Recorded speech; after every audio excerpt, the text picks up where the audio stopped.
नमस्कार, ग्लोबल न्यूजमा स्वागत छ। म पूजा गिरी।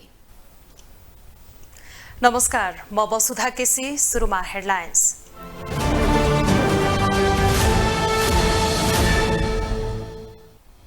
प्रतिनिधि सभाको उपसभामुखमा राष्ट्रिय स्वतन्त्र पार्टीकी राणा मगर निर्वाचित। राणालाई 166 मत, कांग्रेसकी यादवले ल्याइन् 97 मत। प्रेम सुवाल तटस्थ। उत्तरदायित्व र जवाफदेहितालाई प्राथमिकतामा राखेर भूमिका निर्वाह गर्ने सभामुख घिमिरेको प्रतिबद्धता। रचनात्मक सहयोगको अपेक्षा।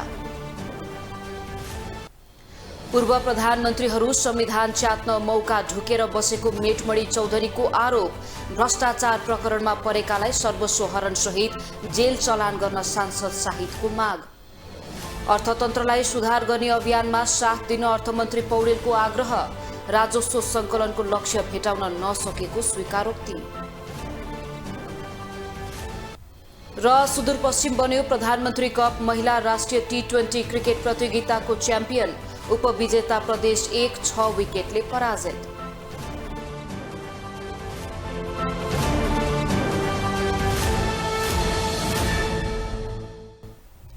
ग्लोबल न्यूज अब विस्तारमा। प्रतिनिधि सभाको उपसभामुखमा राष्ट्रिय स्वतन्त्र पार्टीकी सांसद इन्दिरा राणा मगर निर्वाचित भएकी छन्।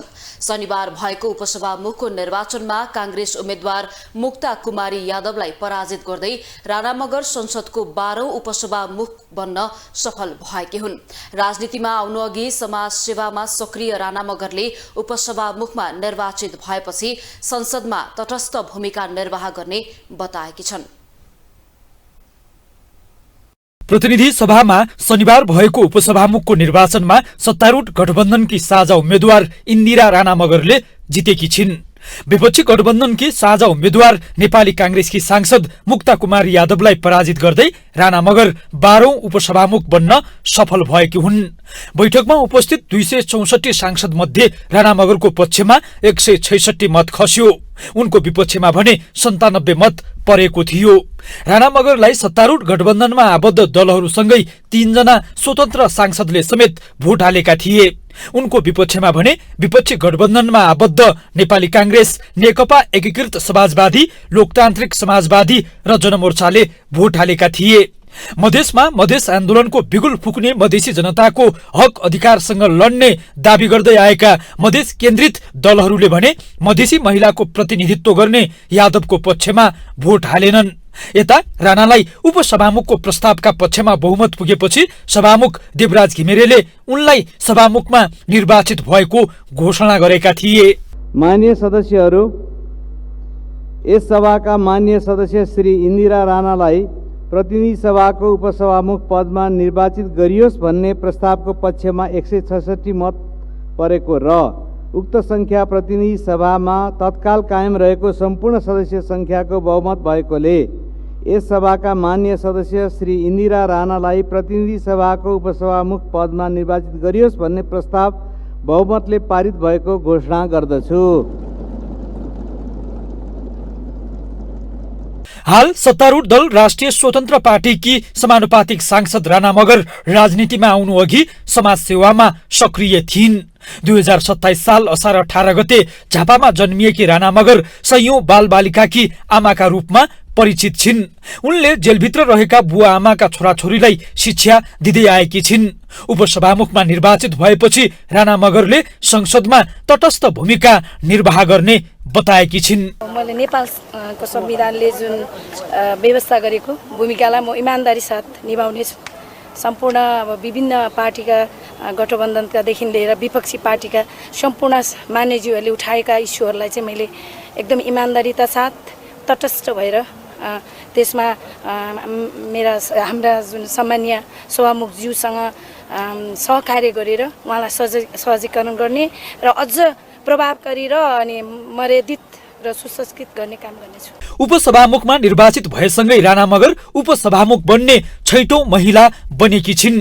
संवैधानिक व्यवस्था अनुसार सभामुख र उपसभामुख फरक फरक दल र फरक फरक लिङ्गको हुनुपर्ने भएकाले महिलालाई उपसभामुखमा उम्मेद्वार बनाइएको थियो। ग्लोबल टेलिभिजनका लागि क्यामेरामा गणेश पूर्व छाने मगरका साथमा कैलाश कठायत, काठमाडौँ। सभामुख देवराज घिमिरेले जनताप्रतिको उत्तरदायित्व र जवाफदेहितालाई पहिलो प्राथमिकतामा राखेर सभामुखको भूमिका निर्वाह गर्ने बताउनु भएको छ। शनिबार प्रतिनिधि सभाको बैठकमा आफूलाई सभामुखमा निर्वाचित गराएकोमा धन्यवाद व्यक्त गर्दै उहाँले यस्तो बताउनु भएको हो। उहाँले बहुदलीय व्यवस्थामा राजनीतिक दलहरू नै संवैधानिक र संसदीय अभ्यासका असली सञ्चालक भएको भन्दै दलहरूको आपसी सद्भाव, सहमति र समन्वयमा नै संसदको गतिशीलता र क्रियाशीलतामा निर्भर रहने बताउनुभयो। उहाँले सांसदहरूलाई असल संवैधानिक र संसदीय अभ्यास अँगाल्न आग्रह गर्नुभयो। त्यसैगरी उहाँले विगतको राजनीतिक सक्रियता र संलग्नतालाई थाँती राखेर सभामुखको पदीय मर्यादा र भूमिकालाई सदा गरिमामय युक्त बनाउनु आफ्नो पहिलो दायित्व भएको बताउनुभयो। व्यवस्थामा राजनीतिक दलहरू नै संवैधानिक र संसदीय अभ्यासका असली सञ्चालक भएको हुनाले दलहरूको आपसी सद्भाव, सहमति र समन्वयमा नै संसदको गतिशीलता र क्रियाशीलता निर्भर रहन्छ। त्यसैले संसदमा उपस्थित सबै राजनीतिक दल र माननीय सदस्यहरूबाट असल संवैधानिक र संसदीय अभ्यासको अपेक्षा गर्दछु। सभामुखको पद तटस्थ, निष्पक्ष र समन्वयकारी हुने भएकोले यो पदको गरिमामय र साखो अभिवृद्धि गर्नु मेरो संवैधानिक दायित्व हो भन्ने कुरामा म सदैव सचेत र क्रियाशील रहनेछु। सभामुख घिमिरेले प्रतिनिधि सभा सांसदहरूलाई सभामा प्रस्तुत हुँदा रचनात्मक र क्रियात्मक सहयोग, सहभागिता र संलग्नताको लागि आग्रह गर्नुभयो। नेपाली कांग्रेसका सांसद डाक्टर प्रकाश शरण महतले संविधानमाथि खतराको घण्टी फेरि प्रकट भएको बताउनु भएको छ। शनिबार प्रतिनिधि सभाको बैठकपछि संचारकर्मीसँग कुरा गर्दै उहाँले यस्तो बताउनु भएको हो। उहाँले नेकपा एमालेका अध्यक्ष केपी शर्मा ओलीले संसद विघटनको कुरालाई प्रमुख रूपमा संसदमा उठाइरहेको भन्दै पुनः संविधानमाथि खतरा पैदा हुन शुरू भएको बताउनुभयो। उहाँले प्रधानमन्त्री पुष्पकमल दाहाललाई संविधानको रक्षा गर्ने मुद्दाका लागि समर्थन गरेको पनि बताउनुभयो। उहाँले राष्ट्रपति उपराष्ट्रपतिको परीक्षणमा उत्तीर्ण हुने कि नहुने भन्ने बारेमा सत्ता गठबन्धनले आगामी दिनमा सोच्नुपर्ने बताउनुभयो। जसरी चाहिँ सत्ताधारी दल र त्यो पनि ओलीजीको संयोजनमा जसरी चाहिँ उम्मेदवारीहरू चाहिँ दिइराखेका छ, त्यसले चाहिँ संविधान माथि नै भोलि कुठाराघात हुने खतरा भएको हुनाले त्यसका प्रति हामीले खबरदारी गरेका छौँ। अब राष्ट्रपति उपराष्ट्रपतिको जुन निर्वाचन आउँदैछ त्यो चाहिँ सबभन्दा महत्त्वपूर्ण परीक्षणको घडी छ। त्यो परीक्षणमा उत्तीर्ण हुने नहुने, कहाँ उभिने नहुने नउभिने कुरा फेरि उहाँहरूकै हातमा छ। नेपाली कांग्रेसका प्रवक्ता समेत रहनुभएका डाक्टर महतले सभामुख र उपसभामुखको चयनमा प्रधानमन्त्री फेल हुनुभएको बताउनुभयो।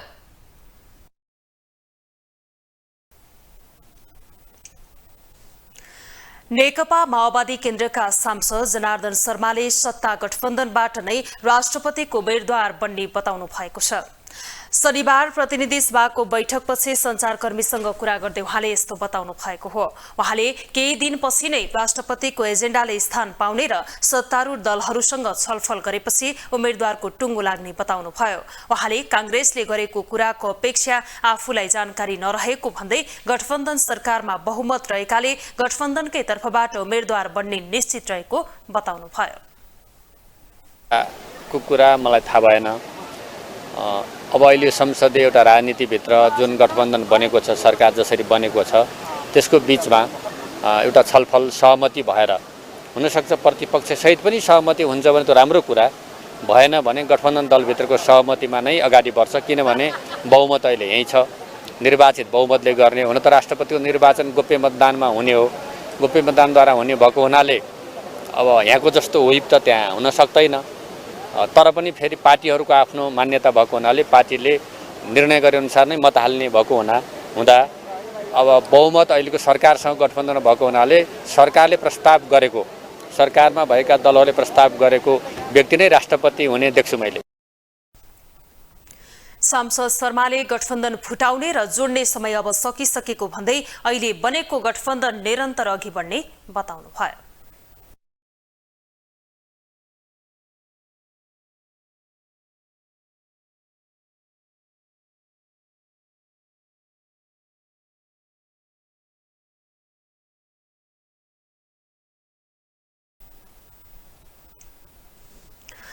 नेकपा एकीकृत समाजवादीका सांसद मेटमणि चौधरीले नेपालको संविधान च्यात्न पूर्व प्रधानमन्त्रीहरू नै मौका ढुकेर बसेको आरोप लगाउनु भएको छ। शनिबार प्रतिनिधि सभाको बैठकमा बोल्दै सांसद चौधरीले पूर्व प्रधानमन्त्रीहरू नै अरबौं भ्रष्टाचारहरू सिस्टम मिलाएर गर्न लागि परेको बताउनुभयो। उहाँले संसदमा आएर कुतर्क गर्नेहरूलाई संविधान अनुसार कोचिङ क्लासको व्यवस्था गर्नुपर्ने समेत बताउनुभयो। उहाँले अहिलेका गतिविधिहरूलाई सच्याउन नसके प्रतिनिधि सभा लोकतान्त्रिक गणतन्त्र उन्मुख शासन व्यवस्थाको लागि निर्माण भएको संविधानको पनि अन्त्य हुने दावी गर्नुभयो। र आज हामीले लाखका करोडका अरबका भ्रष्टाचारहरू सिस्टम मिलाएर गरिरहेका छौँ। यो कुरा सतहमा आयो भने स्वयं प्रधानमन्त्रीहरूले नै यसको ढाकछोप गरेको इतिहास अथवा त्यो खालका घटनाहरू थुप्रै छ। स्वयं प्रधानमन्त्रीहरू स्वयं महत्त्वपूर्ण जिम्मेवार व्यक्तिहरू त्यसका जिम्मा लिने काम भइरहेको छ। यस्ता कुतर्क गर्नेहरूलाई नेपालको संविधान 2047 र 2072 को संविधानको धारा उपधाराको राम्रोसँग मलाई लाग्छ सभामुख महोदय कोचिङ क्लासको व्यवस्था गर्नुपर्छ जस्तो मलाई लाग्छ। सांसद चौधरीले संसदमा संविधानको कुतर्क गर्ने व्यक्ति रहेसम्म संविधान च्यातिने सम्भावना कायमै रहने बताउनुभयो। राष्ट्रिय प्रजातन्त्र पार्टीका प्रमुख सचेतक ज्ञानेन्द्र बहादुर शाहीले नेपालमा पनि भ्रष्टाचार काण्डमा परेका ठूलठूला पदका व्यक्तिहरू सर्वस्व हरण सहित जेल चलान गर्न माग गर्नु भएको छ। विश्वका विभिन्न मुलुकमा पूर्व राष्ट्रपति, पूर्व प्रधानमन्त्री, बहालवाला प्रधानमन्त्री वा उच्च ओहदामा रहेकाहरूलाई पनि भ्रष्टाचारको काण्डमा सर्वस्व हरण सहित जेल गएको आफूले थाहा पाएको उल्लेख गर्दै नेपालमा पनि आफूले सो कुरा देख्न चाहेको बताउनुभयो। साथै उहाँले भ्रष्टाचारको आवाज सदन, सडक, सामाजिक सञ्जाल सबैतिर सुनिए पनि कारबाही कहीँ कतै नभएको भन्दै आपत्ति समेत जनाउनुभयो। र सिङ्गो मुलुकको भविष्य भ्रष्टाचारले गर्दा आज बर्बाद भएको छ। हामीले सुन्न र देख्ने मन छ अन्य देशका पूर्व राष्ट्रपति, पूर्व प्रधानमन्त्री र बहालवाला प्रधानमन्त्री वा निकायवालाका उच्च ओहदाका व्यक्तिहरूलाई भ्रष्टाचार काण्डमा सर्वस्व हरण गरी जेल गएको र कारबाही भएको जसरी नेपालमा पनि होस्, म यही कामना गर्न चाहन्छु। आज भ्रष्टाचारका फाइलहरू अख्तियारको दराजमा धुलो लागेर थन्किएका छन्। अख्तियार दुरुपयोग निवारण आयोगलाई अख्तियार दुरुपयोग अनुसन्धान आयोग बनायौँ, तर अख्तियारले भ्रष्टाचार नियन्त्रण गर्नुको सट्टा अख्तियारले अनुसन्धानमै सीमित रह्यो। त्यसैले होला ठुला भ्रष्टाचारका काण्डका आवाज सडक तात्तिन्छ, सदनमा सुनिन्छ, तर भ्रष्टाचारीलाई कहीँ कतै कारबाही भएको देख्न सुन्न पाइँदैन। प्रमुख सचेतक शाहीले अख्तियार दुरुपयोग अनुसन्धान आयोगले भ्रष्टाचारीलाई कारबाही गर्नुको साटो अनुसन्धान मात्रै गर्ने गरेको भन्दै असन्तुष्टि समेत व्यक्त गर्नुभयो। सरकारमा सहभागी भएको जनमत पार्टीले आफ्नो माग पूरा नभए आन्दोलन गर्ने चेतावनी दिएको छ। सरकारमा आफूले रोजेको मन्त्रालय नपाएको भन्दै विरोध गर्दै आएको जनमत पार्टीले मधेसका माग पूरा नभए सरकारलाई दिएको समर्थन समेत फिर्ता लिने चेतावनी दिएको हो। प्रधानमन्त्री पुष्पकमल दाहाललाई विश्वासको मत दिएर सरकारमा समेत सहभागी भएको जनमत पार्टीले आफ्ना माग पूरा नभए सरकारलाई दिएको समर्थन फिर्ता लिने चेतावनी दिएको छ। वाणिज्य तथा आपूर्ति वा कृषि मन्त्रालयमा दावी गर्दै आएको जनमत पार्टीले अहिले खानेपानी मन्त्रालयको जिम्मेवारी पाएको छ, तर मन्त्रालय परिवर्तन गर्ने समयमा आफ्नो दलसँग छलफल समेत नगरेको भन्दै सरकारको नेतृत्व गरिरहेका माओवादी केन्द्रका अध्यक्ष दाहालसँग जनमत पार्टीले असन्तुष्टि जनाएको छ। अहिले आफूले रोजेको मन्त्रालय पाउनुपर्ने जनमत पार्टीको तर्क छ।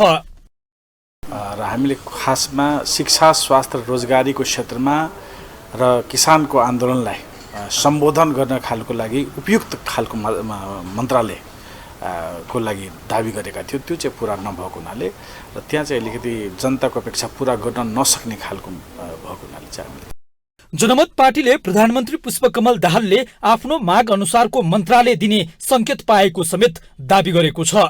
त्यसबाहेक नागरिकता विधेयक संशोधन गर्नुपर्ने, मधेस आन्दोलनका क्रममा लागेका मुद्दा समेत खारेज गर्नुपर्ने माग जनमत पार्टीको छ। आफ्ना माग पूरा नभए सरकारलाई दिएको समर्थन समेत फिर्ता लिने जनमत पार्टीको चेतावनी छ। आन्दोलनसम्म पनि जान सक्छ। अब यिनीहरू चाहिँ दमन गर्नैमै उत्रे होइन, पाएको संविधानले दिएको अधिकार पनि खोज्ने हदसम्मै जान चाहे र प्रतिगामी भनेर देखियो भने त हामी त आन्दोलनमा पनि जान सक्छौँ, त्यसमा चाहिँ कुनै अप्ठ्यारो छैन। सरकारमा एउटा मन्त्रालय पाएको जनमत पार्टीले मध्य प्रदेश सरकारको नेतृत्व समेत आधा कार्यकाल लिने सहमति सत्ता गठबन्धनमा भएको थियो। त्यसै अनुसार अहिले मध्य प्रदेशमा जनता समाजवादी पार्टीको नेतृत्वमा सरकार छ। सरकारलाई दिएको समर्थन फिर्ता लिँदा मध्य प्रदेश सरकारको नेतृत्वबाट वञ्चित हुनुपर्ने अवस्था आउने तर्फ भने जनमत पार्टी सचेत देखिन्छ। ग्लोबल टेलिभिजनका लागि क्यामेरामा निर्मल तिमेल सिन्हाका साथमा कैलाश कठायत, काठमाडौँ। शुक्रबार राति गृह मन्त्रालयले जारी गरेको पत्रलाई लिएर चौतर्फी आलोचना भइरहेको छ। महोत्तरी 1 बाट निर्वाचित सांसद लक्ष्मी महतो कोइरीलाई पक्राउ गर्न भन्दै गृह मन्त्रालयले प्रहरी प्रधान कार्यालयलाई पत्र लेखेसँगै यसको आलोचना सुरु भएको हो।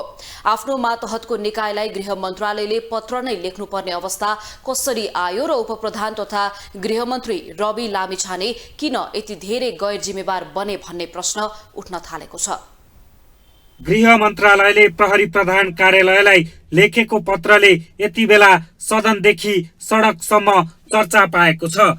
कर्तव्यजान मुद्दामा फरार रहेका महोत्तरी 1 बाट प्रतिनिधि सभामा निर्वाचित सांसद लक्ष्मी महतो कोइरीलाई पक्राउ गर्न गृहले प्रहरीलाई पत्र पठाएसँगै यो विषय थप चर्चामा आएको हो। सुरक्षा जानकारदेखि नागरिकहरूले गृह मन्त्रालयले निर्देशन दिनुपर्नेमा पत्र काटेर नै अनुरोध गर्नुलाई अनेक कोडबाट विश्लेषण गरिएको छ भने गृहको निर्देशन प्रहरी प्रशासनले नटेरेको भन्दै उपप्रधान तथा गृह मन्त्रीको आलोचना समेत भएको छ। आफू मातहतको संयन्त्रलाई प्रयोग गर्न नसक्नु र आम जनताको आँखामा छारो हाल्न पत्र सार्वजनिक गरिएको भन्दै सांसद रामहरि खतिवड़ाले संसदमै प्रश्न उठाए। गृहमन्त्री लामिछानेले संसदमा आफूसँगै उपस्थित एमाले सांसद महतोलाई पक्राउ गर्नुको साटो गृहमन्त्री लामिछानेले प्रेस विज्ञप्ति निकाल्न लगाएर केटाकेटीपन प्रदर्शन गरेको उनको भनाइ छ। अपराधीलाई पक्राउ गर्नुको साटो प्रेस विज्ञप्ति निकाल्दै जाने हो भने यसले मुलुकलाई कुन अवस्थामा पुर्याउने हो भन्ने प्रश्न समेत गरे। खतिवड़ा यतिमा मात्रै रोकिएनन्, उनले गृहमन्त्री लामिछानेलाई प्रहरी प्रशासनले टेर्न छोडेको हो भन्दै तत्काल त्यसको जवाब समेत माग गरे। गृहमन्त्री बालपनको बाल केटाकेटीपनको सदस्य प्रदर्शन त्यहाँ गर्नु भएन के देशको गृहमन्त्रीलाई प्रहरी प्रशासनले टेर्न छोडेको हो?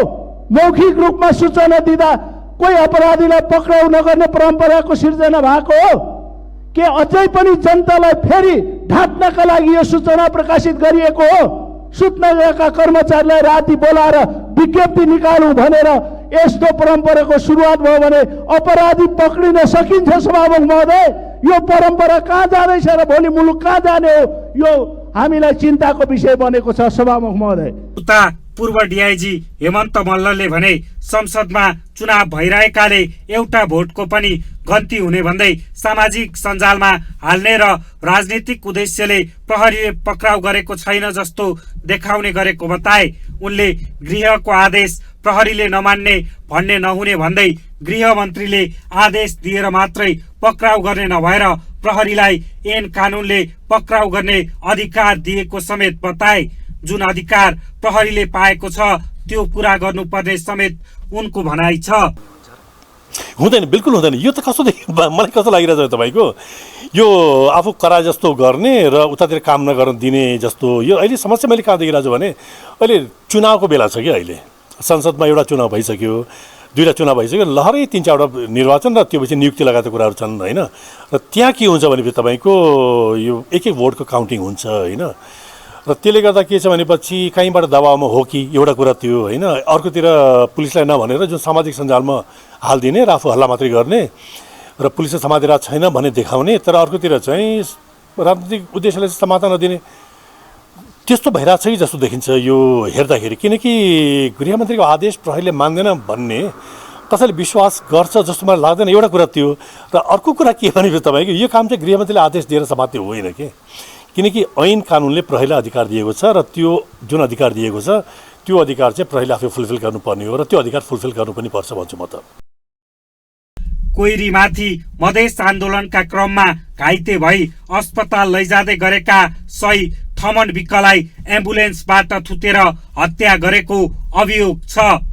सशस्त्र प्रहरी बलका सहायक निरीक्षक असै थमन विक्कको हत्या अभियोगमा अदालतबाट पक्राउ आदेश जारी भई हाल फरार रहेका सांसद लक्ष्मी महतो कोइरी पक्राउ नपर्दा सरकारमाथि समेत दबाव बढ्न थालेको छ। नेकपा एमालेको तर्फबाट महोत्तरी 1 बाट प्रतिनिधि सभामा निर्वाचित भएका महतोलाई थुनामै राखेर मुद्दा पूर्वपक्ष गर्न जनकपुर उच्च अदालतले 77 असोज 19 मा आदेश दिएको थियो। अदालतको आदेश बमोजिम थुनामा राखेर मुद्दा पूर्वपक्ष गर्नुपर्ने अभियुक्तले सांसदका रूपमा पुस 7 मा शपथ लिए। प्रधानमन्त्रीलाई विश्वासको मत दिन पनि सांसद महतो पुस 26 मा संसद पुगे। यसअघि बिहीबारको संसद बैठकमा पनि उनी संसदमै रहेको दावी गर्दै नेपाली कांग्रेसका सांसद रामहरि खतिवडाले उनी पक्राउ नपर्नुको कारणबारे प्रश्न उठाएका थिए। घाइते अवस्थाका असै थमन विक्कको हत्याको 7 वर्ष पूरा भइसकेको छ। ग्लोबल टेलिभिजनका लागि क्यामेरामा निर्मल तिमल सिन्हाका साथमा अभिषेक सापकोटा, काठमाडौँ। अब ग्लोबल भोइस।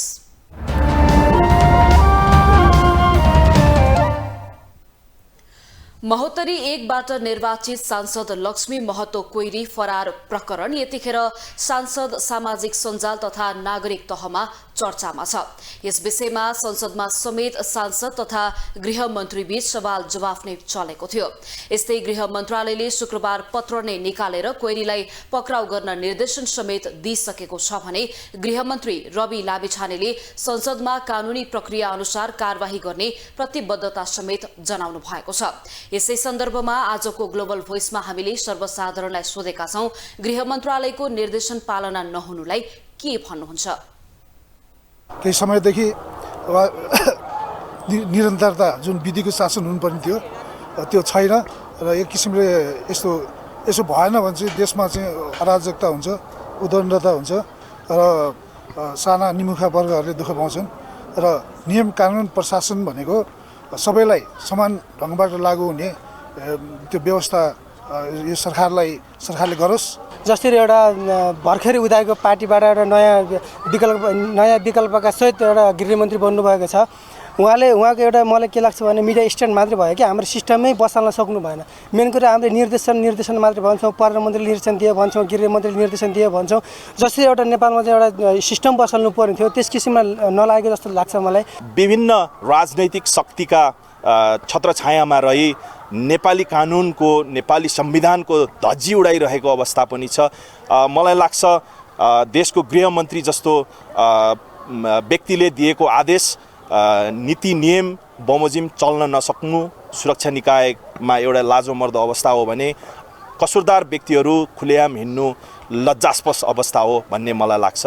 यो पहिलादेखि चलिआएको चलन के, यो पहिलादेखि कुनैको संरक्षणमा कुनै बसिरहेछ कि त्यही हो। संरक्षण नभए त्यहाँभित्र पस्नै सक्ने थिएन नि, पस्न सक्ने थिएन। त्यो कसैले के गर्छ र यसले भने जस्तो हिसाब किताब गृहमन्त्रीलाई नटेरेको जस्तो बुझिन्छ होइन। गृहमन्त्रीले आदेश त दिएछ तर मौखिक आदेश दिएछ, त्यो के अरे लिखित आदेश कसैले दिएको छैन। पक्री भनेको छ, कसैले भनिदियो भनेदेखि चाहिँ मैले भनेको छु भने जस्तो कुरो। त्यो सरासर कानुनको उल्लङ्घन हो। निर्देशनै नभइकन कानुन त गल्ती गर्ने र अदालतबाट चाहिँ दोषी ठहर भएको व्यक्तिलाई कानुनको दायरामै ल्याउनु पर्ने हो। अब यसलाई अब के भन्नु, यसलाई अराजकता भनौँ न।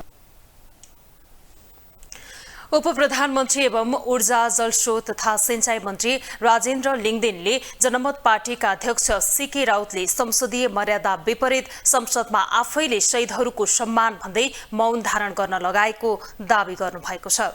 मधेसका शहीदहरूप्रति सरकार र संसदले सम्मान नगरेको भन्दै गत माघ 5 गते बसेको प्रतिनिधि सभा बैठकमा जनमत पार्टीका अध्यक्ष राउतले मौन धारण गर्न लगाउनु भएको थियो। त्यो काम संसदीय मर्यादा र नियत विपरीत भएकोले प्रधानमन्त्री पुष्पकमल दाहाल सहित आफूहरूले मौन धारण गर्ने काममा सहभागी नभएको पनि उपप्रधानमन्त्री लिङदेनले स्पष्ट पार्नुभयो। उहाँले विशेष परिस्थितिमा सभामुखले गरेको रुलिङलाई मात्रै संसदमा मान्नुपर्ने परिपाटी रहेको उल्लेख पनि गर्नुभयो। राष्ट्रिय प्रजातन्त्र पार्टीका अध्यक्ष समेत रहनुभएका लिङदेनले आफूहरूले सो क्रममा शहीदहरूलाई अनादर गरेको भनेर भ्रममा नपर्न पनि सबैलाई आह्वान गर्नुभयो। सम्माननीय प्रधानमन्त्री अगाडि हुनुहुन्थ्यो, उहाँको उपप्रधानमन्त्री म थिएँ, हामी उठेनौँ। यसको अर्थ बाहिर के गइराखेको छ भने कि हामीले मधेस आन्दोलनमा शहादत प्राप्त गर्ने शहीदहरूका प्रति हाम्रो चाहिँ सम्मान छैन भन्ने अर्थमा प्रचार गरिराखिएको छ। तर संसदको एउटा मर्यादा हुन्छ, एउटा नियम हुन्छ र रुलिङ सभामुखको चल्छ। म भावनामा बगेँ भने त्यसले संसदीय परम्परामा राम्रो छाप छोड्दैन। कि त सभामुखले त्यो विषय रुलिङ गर्नु पर्यो, कम्तीमा कि मेरो प्रधानमन्त्री उठ्नु पर्यो।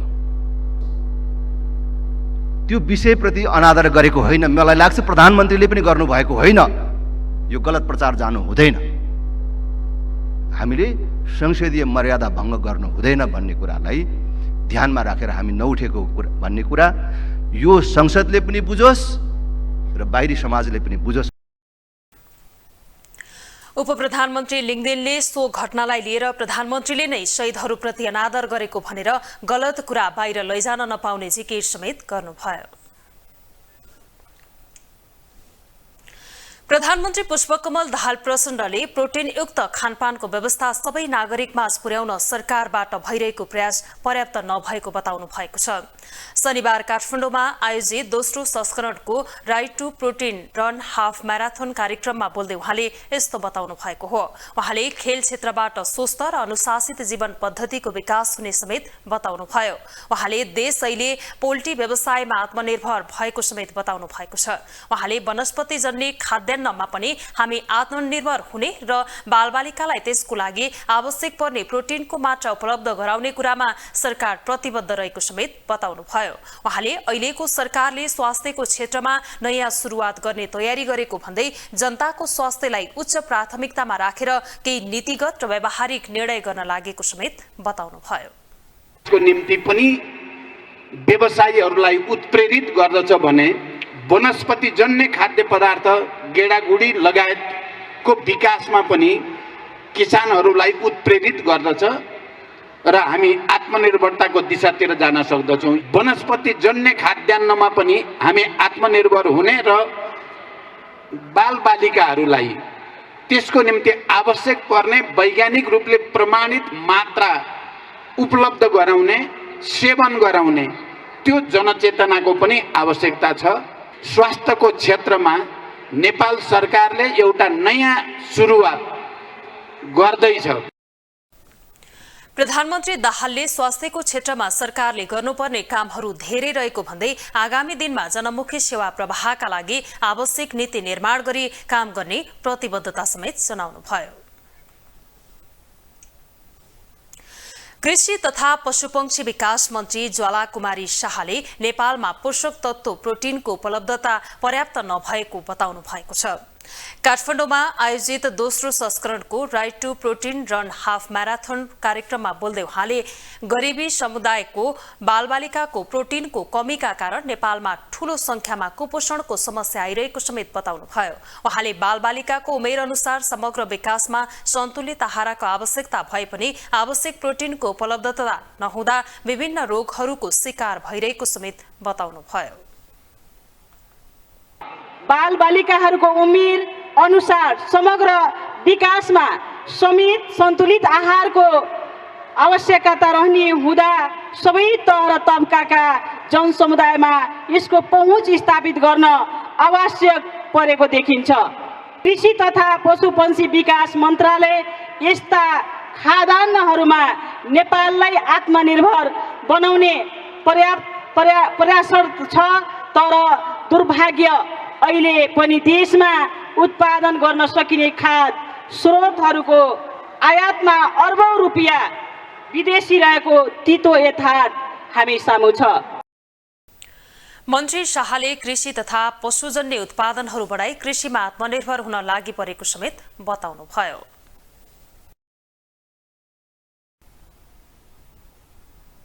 अब इकोनोमिक न्यूज।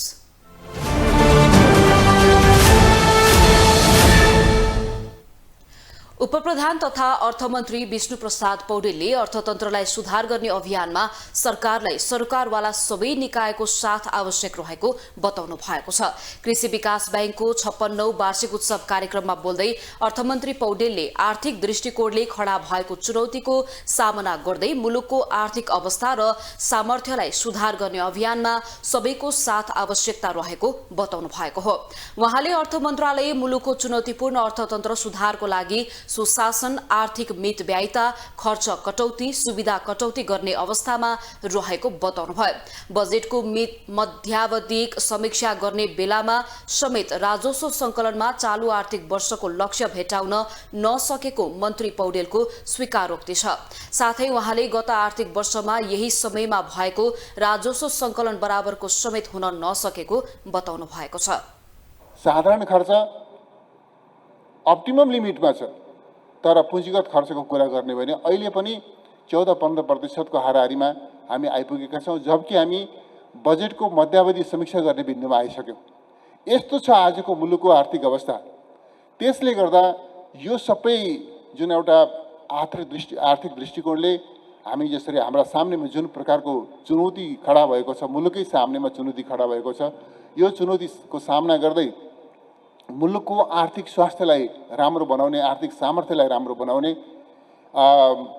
त्यो अभियानमा सबैको साथ सरकारलाई चाहिएको छ, अर्थ मन्त्रालयलाई चाहिएको छ।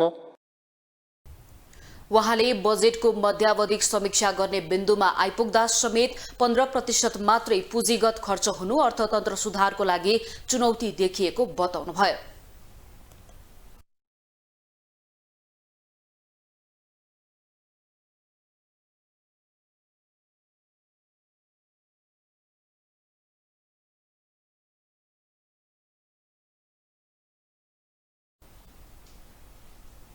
अब इन्टरनेशनल न्यूज।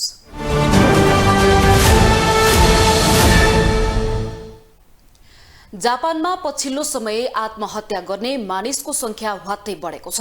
रोजगारीको अवसरबाट वञ्चित र स्वास्थ्य समस्या बढेसँगै आत्महत्या दर बढेको हो। आत्महत्याको दर बढेसँगै त्यहाँ जनसंख्याको दर पनि निकै घट्दै गएको छ।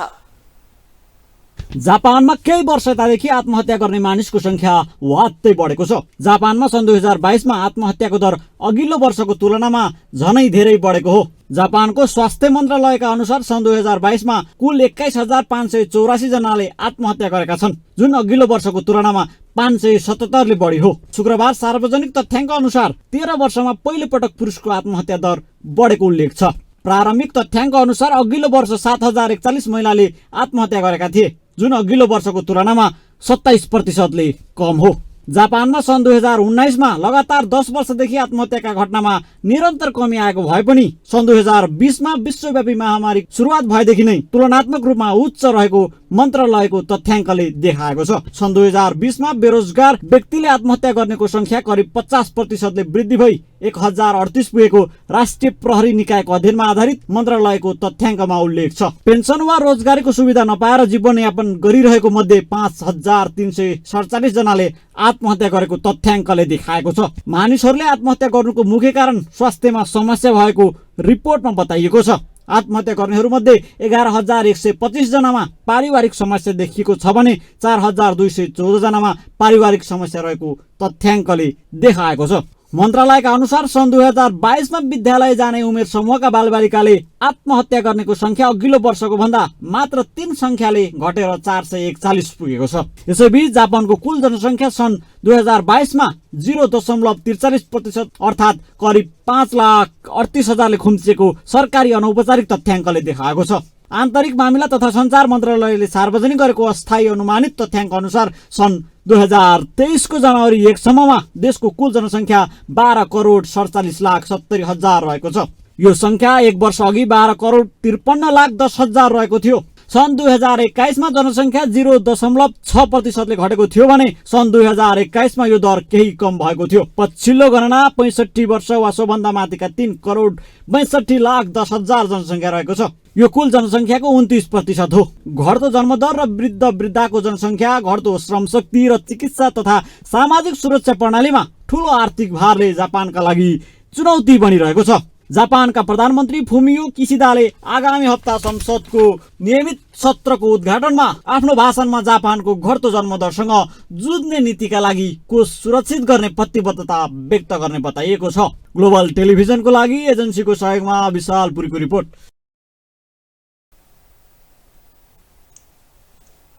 अब स्पोर्ट्स न्यूज।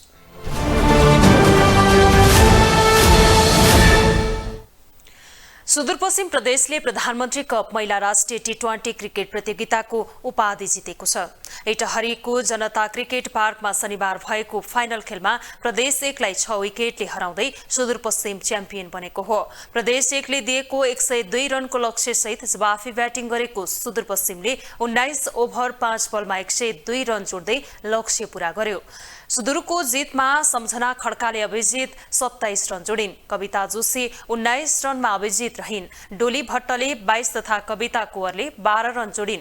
प्रदेश 1 का लागि शबनम राई र संगीता राई, रुबिना छेत्री र हिरान्यायी रोयले 1-1 विकेट लिए। पहिले ब्याटिङ गरेको प्रदेश 1ले 20 ओभरमा 5 विकेट गुमाएर 101 रन बनाएको थियो।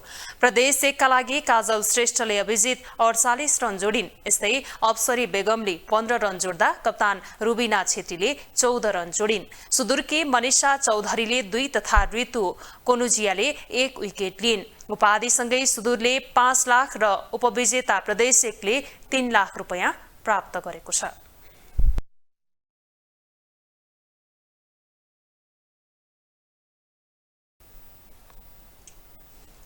ग्लोबल न्यूजको अन्त्यमा अहिलेसम्मका हेडलाइन्स पुनः एकपटक।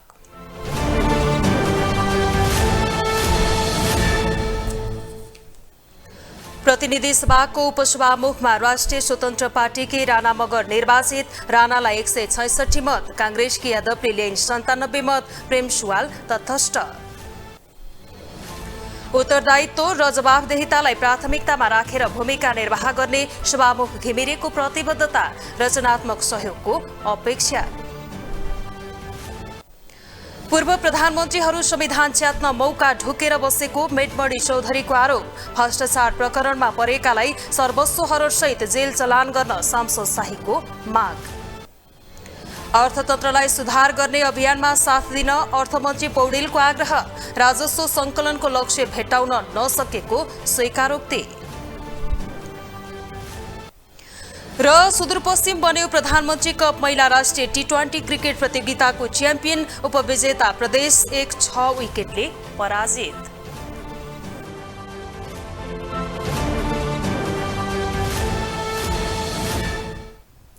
ग्लोबल न्यूज अहिलेलाई यति नै। ग्लोबल टेलिभिजन तपाईँ फेसबुक तथा युट्युबमा पनि प्रत्यक्ष हेर्न सक्नुहुनेछ। ग्लोबल टेलिभिजन हेर्दै गर्नुहोला। नमस्ते।